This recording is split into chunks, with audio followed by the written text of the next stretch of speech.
اللہ رب العالمین والصلاة والسلام علی سید الانبیاء والمرسلین۔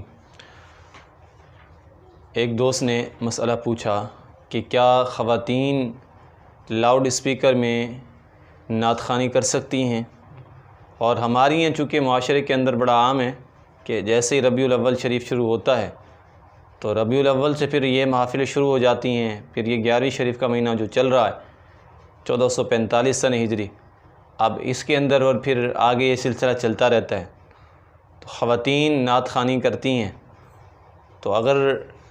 ان کو روکا جائے تو پھر کہتے ہیں کہ دلیل کے طور پر پیش کرتے ہیں کہ ٹی ویوں پر بھی تو نعت خوانی کی جاتی ہے، تو وہ پھر وہ کیا چیز ہے؟ تو یاد رکھیے گا اس میں جو شرعی حکم ہے وہ میں آپ کو بیان کر دیتا ہوں۔ شرعی حکم یہ ہے کہ عورت کی آواز بھی عورت ہے، یعنی عورت کی آواز بھی چھپانے کی چیز ہے۔ عورت کو یہ بھی اجازت نہیں ہے کہ وہ زور سے بات کرے اور اس کے گھر کی دہلیز سے اس کی آواز اپنے گھر کے باہر جائے۔ تو جب نعت خوانی کرتی ہیں خواتین تو نعت خوانی کے اندر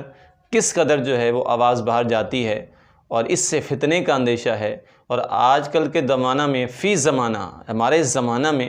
تو بہت زیادہ فتنہ جو ہے وہ بڑھ چکا ہے، تو اس لیے علماء نے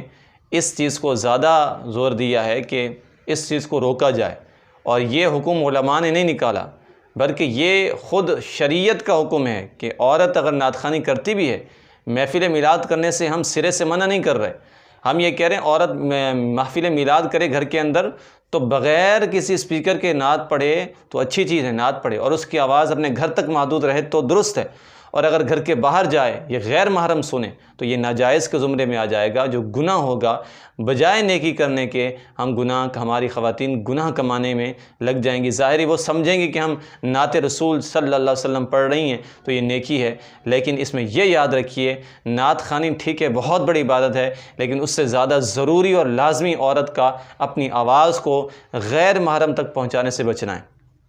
اس میں یہ لحاظ کیا جائے کہ وہاں پر بھی نعت خوانی ہوتی ہے، وہ نعت خوانی کرتی ہیں، اس سے قطع نظر کسی کے نعت پڑھنے سے یا کسی کے کسی چینل پر بیٹھنے سے کوئی چیز جائز نہیں ہو جاتی۔ جو چیز ناجائز ہے وہ ہر جگہ ناجائز رہتی ہے، جو چیز منع ہے وہ ہر جگہ منع رہتی ہے۔ اس لیے خواتین کو حکم شرعی یہ ہے کہ اپنے گھر کے اندر رہیں، نعت خوانی کرتی ہیں تو بغیر لاؤڈ اسپیکر وغیرہ کے کریں، اور اتنی آواز میں کریں کہ صرف گھر تک آواز محدود رہے، اور اتنی آواز نہ کریں کہ غیر محرم سنیں۔ اس سے جو ہے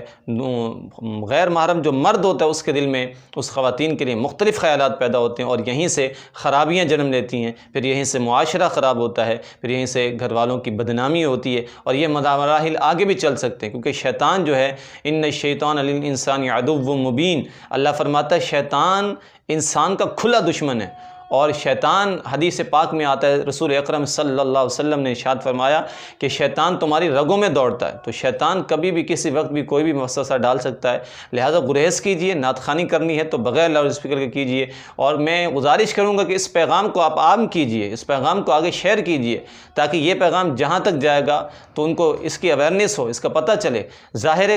کئی لوگوں کو، اکثریت کو معلوم ہوگی، کچھ ایسے بھی ہوں گے جن کو معلوم نہیں ہوگا، تو یہ دونوں تک پہنچے، اور تاکہ تاکید ہو جائے ان لوگوں کے لیے جن کو مسئلہ پتہ ہے، اور ان لوگوں کو مسئلہ پتہ چل جائے جن کو مسئلہ پتہ پہلے سے نہیں ہے۔ اللہ تعالی ہمیں عمل کی توفیق عطا فرمائے۔